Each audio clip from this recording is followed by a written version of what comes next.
Heroínas de Oriente, que siguen haciendo historia.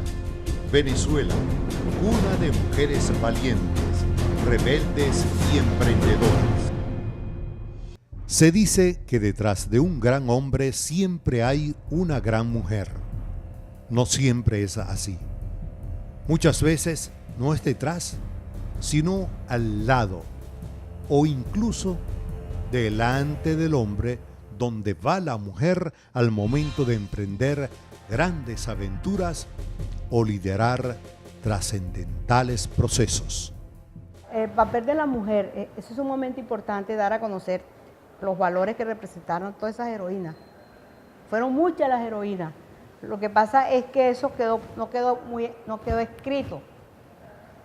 No quedó escrito como quedaron escritas muchas batallas. Que hay gente que se dedicó a escribir, pero resaltando más la parte de las batallas.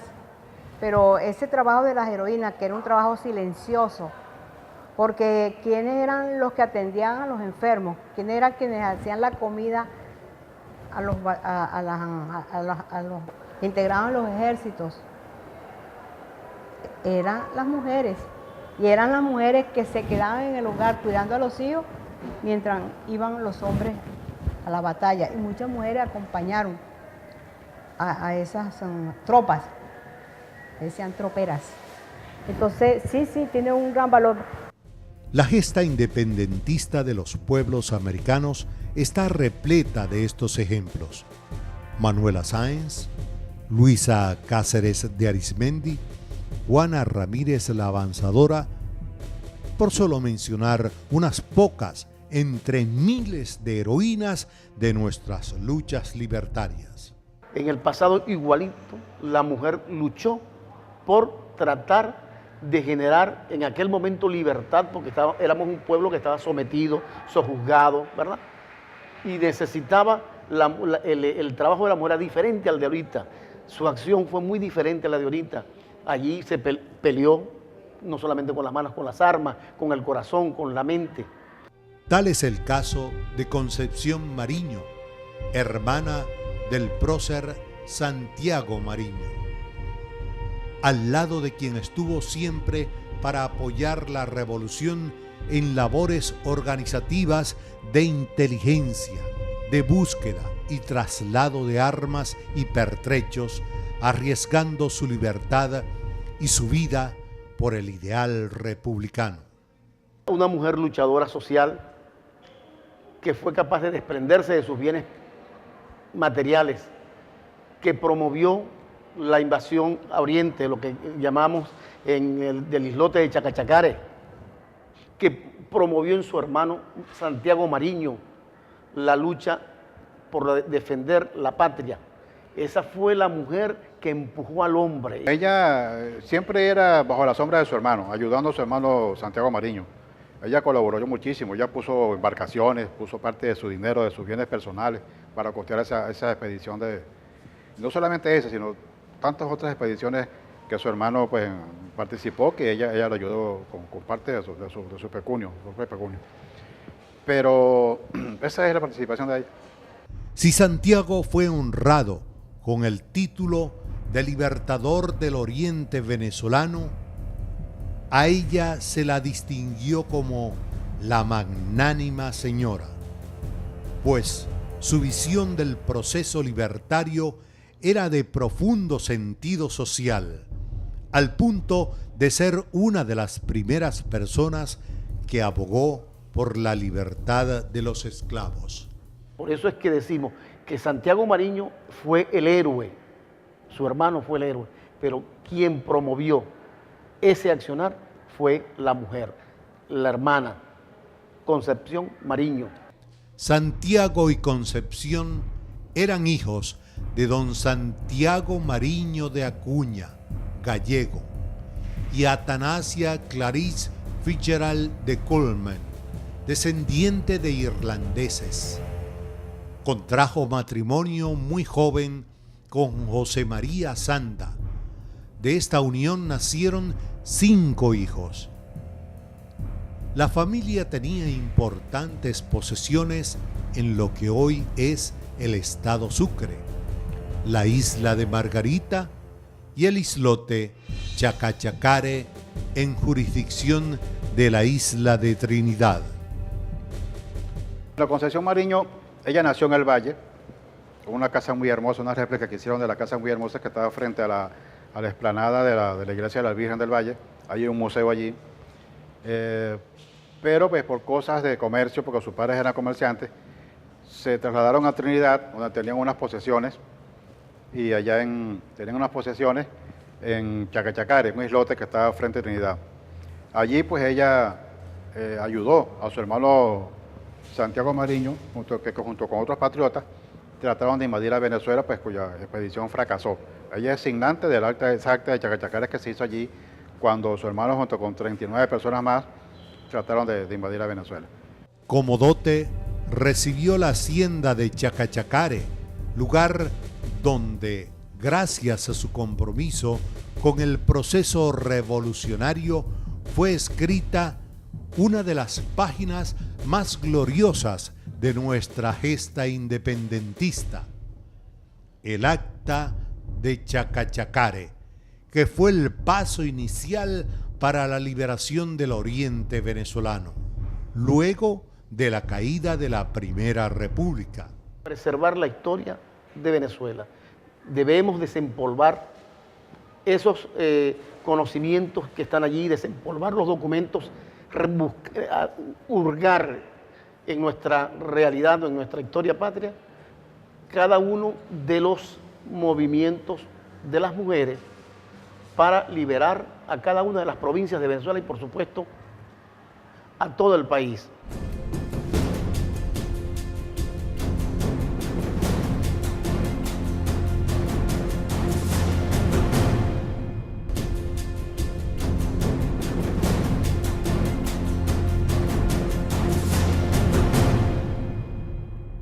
Concepción Mariño contribuyó decisivamente a organizar la expedición de Chacachacare, que al mando de su hermano Santiago Mariño libertó al oriente de Venezuela de las fuerzas realistas en 1813. El ejemplo más claro de la mujer que empuja al hombre a la búsqueda de la libertad. Promovió esa libertad, se desprendió de sus bienes porque las haciendas eran de ella. Utilizó la hacienda no solamente con los recursos de la hacienda para comprar armas, pertrechos militares para arrancar la liberación de Oriente, sino que fue capaz de seguir impulsando a los varones, a los hombres, a que siguieran luchando. Cuando veía que los hombres flaqueaban, les daba fuerza y era quien atendía la realidad de ese Oriente. Luego de la pérdida de la Primera República, a mediados de 1812, entre los patriotas de Oriente que reiniciaron desde el exilio la lucha por la independencia, tuvo un papel fundamental la familia Mariño. Concepción, a partir de este momento, demostró su tenacidad y su gran temple, arriesgándolo todo para con su hermano y los otros patriotas. Por tal motivo, su hacienda de Chacachacare se convirtió en el sitio de reunión de los republicanos. Cuando desembarcan en Chacachacare, y Sucre o estaba en Chacachacare o bajó con Mariño, porque Sucre le sirvió en Trinidad a Mariño de secretario. Es más, a donde llega Mariño es a la casa de don Vicente en Trinidad. Ellos están allá cómodamente instalados, e inclusive hay correspondencia entre Mariño y el gobernador de Trinidad, porque hay una carta inclusive que fue publicada por O'Leary, donde llaman a Mariño, lo llaman algo así como asaltador, una cosa de esa. Y Sucre le dice, así mismo llamaron los españoles, los ingleses a Washington, ¿entiendes? O sea, hay correspondencias que se han localizado y les pueden publicar inclusive por Parrapera en su libro, ¿no? Está publicada la carta donde Sucre responde por Mariño. fue la única mujer en aquella trascendental reunión donde 45 héroes juraron entregar sus vidas para liberar la patria del renacido yugo español. Ella era la número 46. Ella era la que aportaba el dinero. Ella era la que siempre, o sea, era magnánima en ese sentido, porque no se amilanaba en el desmedro de sus posesiones materiales para ayudar a la gente independentista. Ella le decían de magnánima. Su compromiso a favor de la causa independentista se hace parte fundamental de su vida, llevándola a afrontar cada vez mayores peligros. Como organizadora de la expedición que buscaba liberar el oriente venezolano, introdujo armas de contrabando desde Trinidad hasta tierra firme, lo que provocó que fuera enjuiciada bajo la ley marcial de las autoridades inglesas aliadas para ese entonces de España. Ya Concepción había acumulado armas en la hacienda Caurante, cerquita de Guiria, en la costa, ¿no? Es una hacienda de coco, todavía existe, ¿no? Ahí tenía Concepción Mariño 200 esclavos y tenía armas. Si eso no está allí, Mariño no puede tomar Guiria. O sea que hasta en eso sirvió Concepción para su hermano. Este contrabando bélico fue de apenas unos cuantos fusiles y pistolas, pero fueron suficientes para encender el espíritu libertario de los orientales venezolanos. Muchos de los valores de esas mujeres que participaron en la gesta de la independencia, esos valores que ellas representan de entrega, de abnegación, esos son ejemplos en aquel momento en la cual había condiciones menos favorables y que lo hicieron ellos, ¿por qué no hacerlo nosotros en este momento que hay unos sistemas de comunicación, hay universidades, hay posibilidades para tú estudiar y posibilidades para formarte dentro de ese liderazgo de cambio y transformación de nosotros las mujeres? Concepción cumplió una y mil veces la labor encomendada. No titubeó nunca para poner todas sus riquezas a la orden de la causa independentista y dar refugio a los perseguidos. Así como liberamos a muchos héroes anónimos, varones, también tenemos que liberar a muchas heroínas que hoy son desconocidas y que la patria necesita conocer, porque es necesario que tengamos el conocimiento de ese patrimonio en nuestras manos y podamos mostrársela a cada uno de los ciudadanos del país. Luego vendría la caída de la Segunda República, las cruentas campañas que los líderes de la revolución debieron enfrentar, con Bolívar a la cabeza y Santiago Mariño como su segundo al mando. Nuestra identidad es la preservación de nuestro patrimonio histórico, la preservación de nuestro patrimonio cultural en aras de mantener una patria fuerte, sostenida con raíces bien fuertes, bien sostenidas, que puedan ir catapultando nuestro país hacia la búsqueda de un porvenir mejor, hacia la búsqueda de una sociedad mejor, donde todos seamos iguales y donde todos podamos generar aprendizaje para dar el conocimiento sobre nuestra realidad.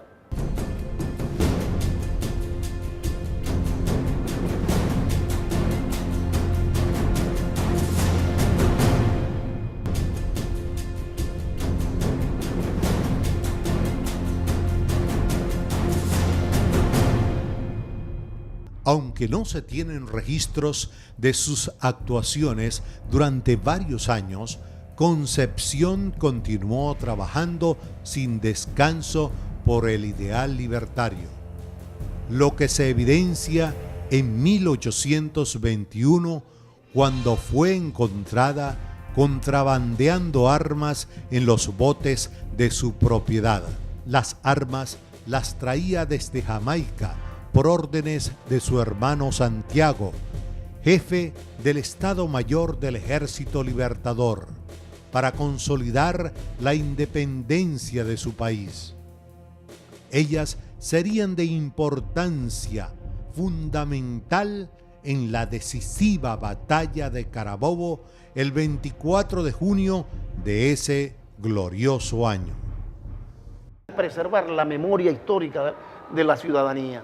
Si nosotros no hacemos eso, estamos negándole el derecho a todas las generaciones que vendrán y debemos generar la información y suministrarla, difundirla a todos y cada uno de los ciudadanos para que esa información llegue, para que esa información pueda ser conocida y podamos tener ese ejemplo para el futuro de qué hicimos, de dónde venimos, hacia dónde vamos, cómo construimos esta patria que tenemos. Si no tenemos esa información, no estamos construyendo la identidad, no estamos preservando la identidad, no estamos preservando la historia y no estamos haciendo labor de patria. En un mundo regido por hombres, Concepción Mariño, a quien su pueblo mestizo y libre llamó la magnánima señora, es una muestra clara del tesón, la valentía y el amor a la libertad de ese pueblo venezolano que tiene la sangre indómita del guerrero y el espíritu libre del hombre de mar. Ella es ejemplo de desprendimiento por causas justas y nada más justo que la libertad. Concluida la Guerra de Independencia, Concepción Mariño se retiró a su hacienda de Chacachacare, donde murió en 1854. Hoy día, en la población natal de Concepción y Santiago Mariño, en el Valle del Espíritu Santo, Isla de Margarita, al frente de la iglesia de la Virgen del Valle, está la imponente casa natal del Libertador de Oriente, el general Santiago Mariño y su hermana, la magnánima señora Concepción Mariño. Esta casona fue inaugurada como museo el 25 de julio de 1988, pues la casa original fue destruida durante la Guerra de la Independencia. Por ejemplo, aquí en cada estado debe existir una resolución en la cual se obligue al conocimiento de la historia regional. Porque con una cátedra de historia regional, ahí podemos nosotros perfectamente transmitirles a los niños esos personajes, no solamente heroínas, sino cultores populares que representan una escuela. Y heroína es la única forma como el maestro puede transmitirle al niño ese conocimiento. Pero hay que comenzar por formar al maestro en ese perfil. Entonces aquí tiene que haber en el plano histórico, cultural, una revolución que ponga en primer plano todo nuestro repertorio nacional, con ello la historia y sus heroínas. Sí, pero si eso no se trabaja de esa manera, estamos mal. ¿Por qué? Porque las universidades por lo menos deben contemplar, por lo menos la formación de docentes debe contemplar cátedras que tengan que ver con la identidad nacional, que tengan que ver con la historia. En la actualidad, esta casa museo es un espacio abierto a la cultura, a las bellas artes y a la promoción de los artistas plásticos contemporáneos, que cuenta con verdaderos tesoros. Ejemplo de ello son sus hermosos jardines, pasillos, fuentes y salones donde destacan pertenencias, documentos, antigüedades, armas de guerras y cuadros de la familia Mariño Carich. La mujer de ahora que trabaja, que además es esposa, que además es madre, que además tiene que lidiar con el día a día, para mí también tiene un grandísimo valor. No es fácil para una mujer trabajar, estudiar, atender a la esposa, atender los quehaceres domésticos, que generalmente se han venido repartiendo así desde la época colonial, eso de repartir que esto le corresponde a la mujer y este tipo de trabajo le corresponde al hombre. Me parece que todavía en la actualidad no se ha sabido totalmente revalorizar, pues. No solamente es decir la mujer debe, sino que debemos apoyar en esa búsqueda, porque tenemos que liberar el pensamiento, tenemos que liberar el accionar de la mujer en la búsqueda de un destino mejor. Y la mujer no puede quedarse en una mera contemplación de los hechos, tiene que asumir responsabilidades como siempre las asumió, pero ahora debe hacerlo con más empeño porque las necesidades ahorita son mayores y las situaciones son distintas. Si antes fue con las armas, con las manos, ahorita debe ser con el pensamiento en la búsqueda de ese destino mejor. Una sociedad que está precisamente machacando y que te está dominando y que te está aplastando como tal. Sacar eso al aire, mostrarlo y ver precisamente en el quehacer histórico hasta dónde precisamente a través de mujeres como esta es que esta sociedad ha podido o ha dejado que la mujer haya tenido hoy una voz y un voto. Heroínas de Oriente, reivindicando su presencia en la historia venezolana. Mujeres que siguen haciendo historia.